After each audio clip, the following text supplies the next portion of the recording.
Okay, so this is kind of a weird story, but it's also one where it's like, are we really surprised? Because things like this have happened in the past, right? North Korean hackers have been pretty, I would say, prominent in the last decade or so with how they act. If you guys remember the big Sony hack that happened over that movie, The Interview, with Seth Rogen and all of them in it, you know, you will kind of notice that, like, yeah, North Korean hackers have kind of been up to a lot of stuff in the last few years. I feel like people think North Korea is like super primitive, which from what we understand of the country, it really is, like, in general. But I mean, when it comes down to the government, man, they probably have all the same things that you would expect pretty much any other government to have. Maybe on a weaker scale and degree, but like, I'm pretty sure North Korea still has the ability to have government hackers and things like that. So this is a pretty big story because not only does it involve the country of North Korea actually trying to once again hack somebody, it also involves a COVID vaccine manufacturer slash research company. And that seems to be what this is all actually revolving around. Obviously, the world has been completely hit by this massive pandemic this year.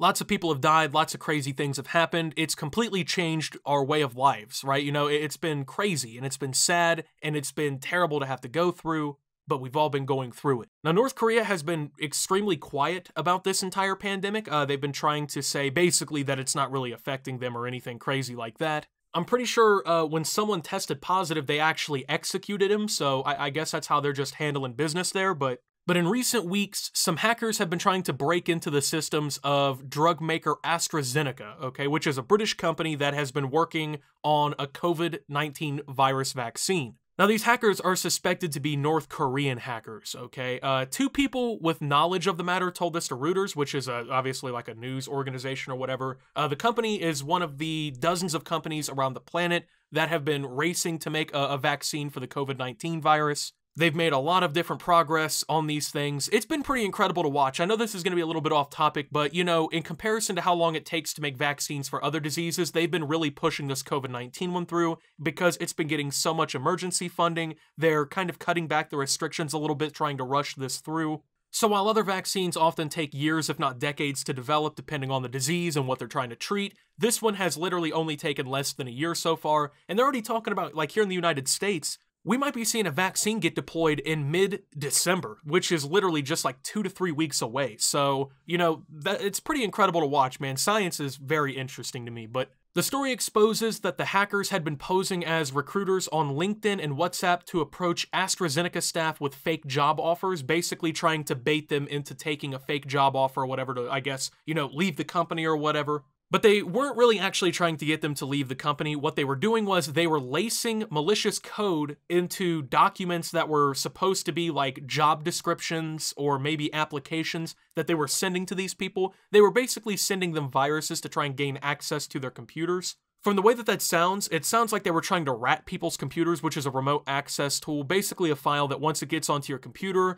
establishes like a connection between the host computer and the victim's computer, allowing the host to access files on the computer, do shit on the screen, access the webcam, pretty much anything. They have control of the computer at that point, but so it sounds like they were trying to rat employees of AstraZeneca staff to, you know, get access to their computer. Now, obviously, their computers, a lot of people are working at home or people take computers home to do work and things like that. So, you know, odds are at some point they were trying to catch somebody who, you know, had some stuff on their personal computer, retaining information, I guess, about the virus vaccine so that they could have access to it. Now, the hacking attempts targeted a broad set of people, including staff working on COVID-19 research. They are not thought to have been successful, thankfully, so as it stands right now, it does not appear that these hackers gained any access to any sensitive information or realistically even gained access to anyone's computer.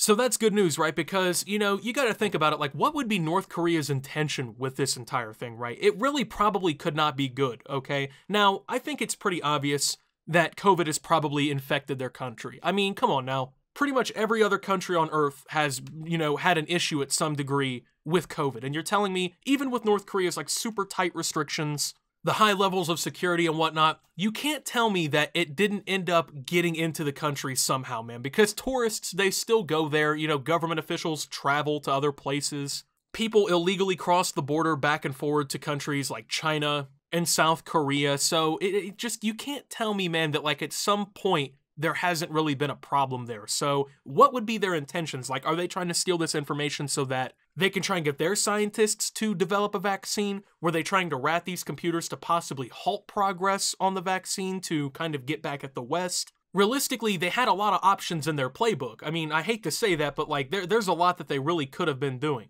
And it's kind of scary to think about because at the end of the day, right, like North Korea, they clearly don't like, they don't like the UK, they don't like the United States because, we're all kind of allies and we all really don't like them, right? So, like, their intentions are currently kind of unknown, but it's pretty clear that they were up to something suspicious, that something bad was going to come from all of this. I mean, them getting a vaccine wouldn't necessarily be terrible, but I mean, if they're stealing the vaccine from the West so that they can use that as like a political pawn, which is something that North Korea does very often with the West, that would not be good. That would be terrible. So now the North Korean mission to the UN in Geneva did not respond to any request for comment, and Pyongyang, which is the capital of North Korea, and the government there have previously denied carrying out any cyber attacks, okay? And they have no direct line of contact for foreign media, so basically, North Korea ain't saying shit about this, and they're not going to admit to this, they're not going to say anything about it, and they're going to just let this one try and blow over or whatever. I mean, at the end of the day, they basically got caught. Like, the odds that this was hackers from really any other country in the world, I would say are pretty low. I mean, if they think that it's North Korean hackers, they have a very good reason to believe that, and on top of that,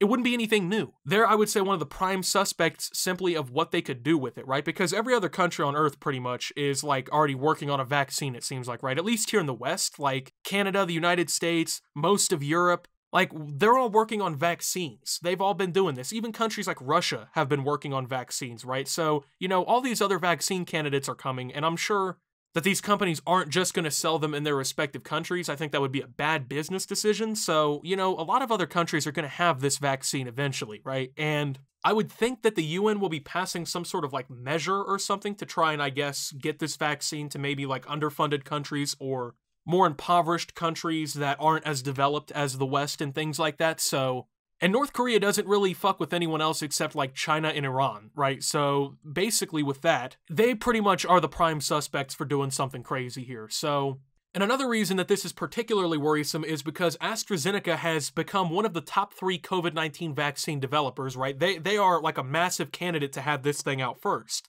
They're basically competing with companies like Moderna and BioNTech, which are, I believe, both American companies, to get this vaccine out first. And they've all done really well. They've all got a lot of progress done, right? Like, they've all done extremely well with their respective candidates. The numbers that are showing early are very promising. So if something were to have happened, right, if there was a security breach or something like that, it could have really ended up bad because this isn't one of these back burner companies that are just, throwing their hat in the ring attempting because they can. They're a legitimate forerunner in this science, right? They're a legitimate forerunner in trying to get this, I guess, fixed, right? Getting the vaccine out and everything like that. So now, the sources spoke on the condition of anonymity to discuss non-public information, said that the tools and techniques used in the attacks showed that they were a part of an ongoing hacking campaign that both US officials and cybersecurity researchers have attributed to North Korea. The campaign has apparently focused on defense companies and media organizations, but recently they've pivoted towards COVID-related targets. And these cyber attacks are believed to be kind of state-backed criminal hacking groups, okay, that are scrambling to obtain the latest information about the outbreak. So, Western officials are saying that stolen information could be sold for profit, used to extort COVID victims or give foreign governments a valuable strategic advantage as, they're trying to fight to contain the virus. So, Microsoft also said this month that they saw 2 North Korean hacking groups target vaccine developers in multiple countries, including sending messages with fabricated job descriptions, just like we saw with this. And South Korean agencies have said that the country's intelligence agency had foiled some of these attempts as well. So we basically have multiple groups of cyber intelligence people, I guess, that have come out and said that, yeah, this is North Korea. This has all of the typical attributes of a North Korean move here. This isn't anything new. We've seen this before. They're just now kind of targeting a different target. But to be fair, North Korea is not the only country that's done something like this. In fact, it's been previously reported that hackers from Iran, China, and Russia have attempted to break into leading drug makers and even the WHO, which has been denied by all 3 countries. Now, some of the accounts used in the attacks against AstraZeneca were registered to Russian email addresses, which are believed to be a possible attempt to mislead investigators to saying like, oh, look at what the Russians are doing again. And for instance, US prosecutors have accused North Korea of hacks and leaks of emails from Sony Pictures in 2014, a 2016 theft of $81 million from the Central Bank of Bangladesh, and also unleashing the WannaCry ransomware virus in 2017. North Korea has made the claim that these allegations against them have been to kind of smear their image by the West, but I mean, come on, man. I think we all really know what this is, and it's definitely a pretty serious situation, I'd say. So, yeah, with that being said, though, thank you guys for watching. If you did enjoy, make sure to leave a like. Subscribe if you're brand new around here on the channel. Follow me over on Twitter and Twitch at SubToOptimus. Make sure to check out ShopOpti down below. Thank you to my channel members. Your support helps my channel tremendously. And until my next video, guys, this is Optimus, well, watching North Korea pull this off, or try to and fail, I guess I should say, and signing out.